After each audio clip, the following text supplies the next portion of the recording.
A China ficou sem opções para parar o que poderia ser o pior colapso imobiliário do mundo. O CEO da SpaceX e da Tesla, Elon Musk, já alertou sobre o colapso econômico da China devido à alocação excessiva de recursos para o mercado imobiliário. Enquanto isso, a China experimentou sua menor taxa de crescimento em 30 anos durante o segundo trimestre de 2022, sem contar os efeitos do coronavírus. Tenha em mente que o mercado imobiliário está em colapso ao mesmo tempo em que o desemprego está ao redor de 20%.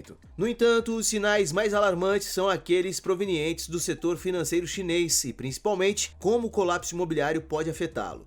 E antes de continuar, não esqueça de se inscrever no canal e ativar o sininho de notificações para ser avisado sempre que postarmos um vídeo novo. Deixe o seu like e compartilhe esse vídeo com mais pessoas. Agora vamos começar. Em abril de 2022, quase 6 bilhões de dólares em depósitos foram subitamente congelados em 4 bancos rurais na província de Henan.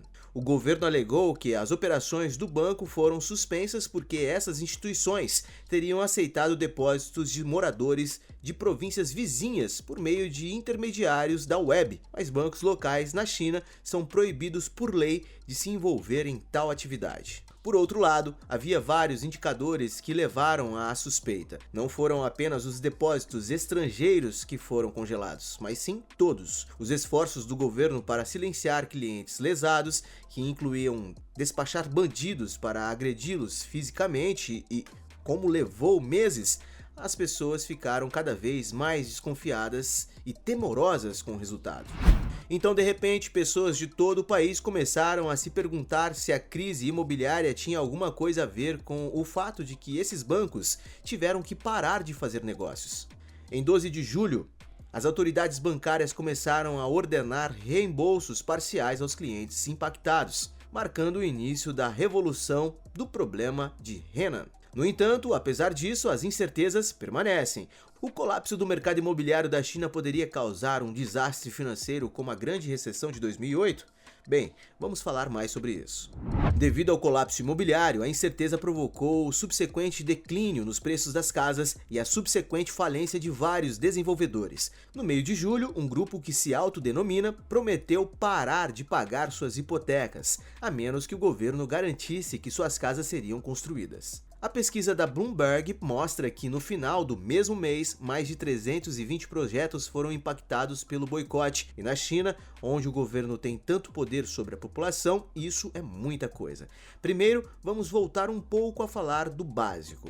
Um aspecto importante das políticas econômicas do governo chinês é o setor bancário do país, que é majoritariamente controlado pelo Estado. O governo está muito envolvido na economia aqui. Se o governo estabelecesse uma meta de expansão econômica, todos devem contribuir para torná-la realidade e os bancos devem ajustar suas práticas de empréstimo dessa maneira. No passado, isso não era um problema. Após a crise financeira de 2008, no entanto, os bancos sentiram uma pressão crescente para aumentar suas ofertas em resposta às taxas de crescimento reduzidas. Eles acreditavam que se mais pessoas tivessem acesso a financiamentos acessíveis, mais projetos poderiam ser construídos, levando a um maior desenvolvimento econômico e ao alcance de metas governamentais. O problema com essa abordagem é que ela aumentou a quantidade de dívida circulante na China muito mais do que no Ocidente, mas não é só isso. Muitos dos projetos que os bancos apoiaram ao longo dos anos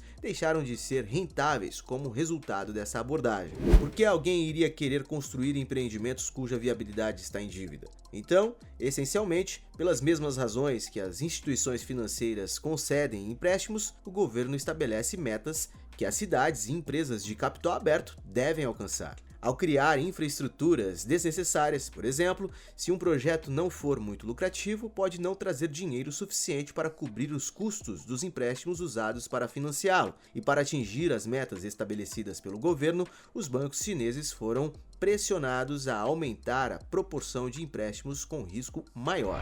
O mercado imobiliário tem visto uma tendência muito semelhante. As políticas bancárias contribuíram significativamente para o aumento meteórico tanto da demanda doméstica quanto do preço. Essa estratégia existe há muito tempo e tem sido responsável pela criação de milhões de empresas e pela construção de dezenas de casas em todo o país. Além disso, o aumento dos preços da habitação contribuiu para o aumento geral da riqueza das famílias. famílias. Na China, o aumento da riqueza deveu-se principalmente ao mercado imobiliário, servindo como um fator-chave quando a roda econômica do país, os bancos, estavam ficando no prejuízo. As dívidas bancárias de pessoas físicas e jurídicas somam 7,5 trilhões de dólares.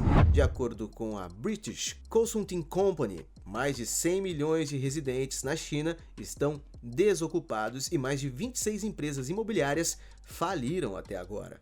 Como resultado, é bastante provável que os preços das casas continuem a cair e a atividade de desenvolvimento estacione. Isso pode fazer com que mais pessoas percam seus empregos, o que pode aprofundar a crise chinesa e aumentar a taxa de inadimplência. Esse tipo de problema afetaria quem exatamente?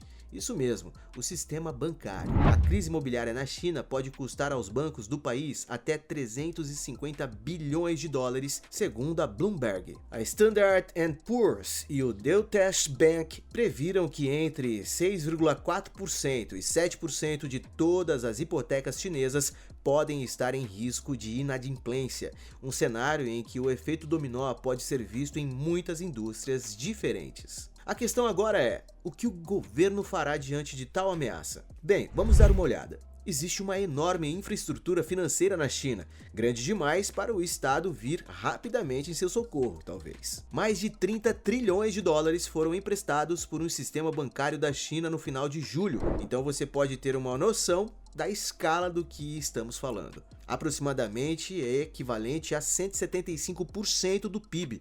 Além disso, precisamos lembrar que a receita do governo da China representa apenas cerca de 20% do PIB, mas a venda de propriedades e atividades imobiliárias fornecem financiamento substancial para a operação do governo. Se for necessário um resgate dos bancos, o governo chinês pode ser colocado em uma posição muito perigosa.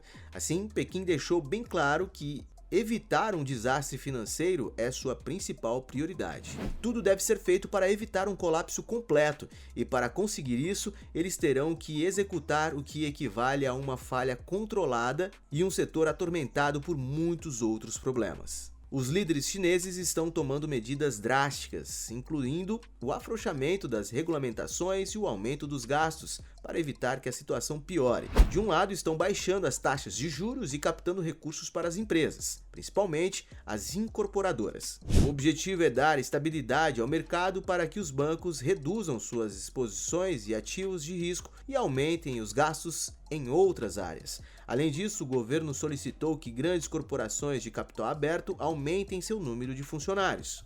Um enorme plano de infraestrutura também está sendo implementado para ajudar a compensar a desaceleração no setor imobiliário. A China já tem 1,1 trilhões de dólares para apoiar o impulso da infraestrutura do GEE, segundo a Bloomberg. Abre aspas, entramos em um novo ciclo de desenvolvimento de infraestrutura que será o novo normal, fecha aspas, disse Yu Xiangrong, economista-chefe do Citigroup na China.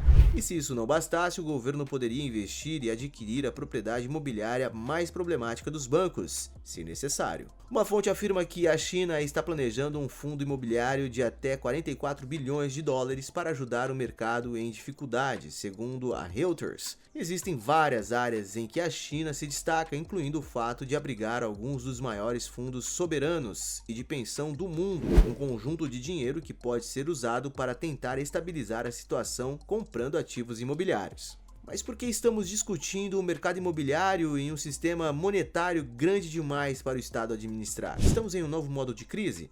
As contas bancárias na China podem ficar negativas em centenas de bilhões de dólares se a crise piorar, o que seria suficiente para levar o regime de Xi Jinping à ruína. Se essa situação não for controlada, podemos estar vendo os primeiros estágios de uma catástrofe semelhante à grande crise chinesa de 2008. Esta é uma das principais razões pelas quais os investidores estão retirando dinheiro da China em um ritmo mais rápido do que nunca e porque as ações chinesas caíram tão acentuadamente. Parece que o governo chinês está ciente dos perigos, o que é uma boa notícia, mas agora cabe a você pensar. E então, você acha que esse desastre financeiro pode ser evitado? Nos deixe saber aqui nos comentários. E se você gostou do vídeo, por favor, deixe o seu like, compartilhe com mais pessoas e não esqueça de se inscrever no canal. Te vejo no próximo vídeo.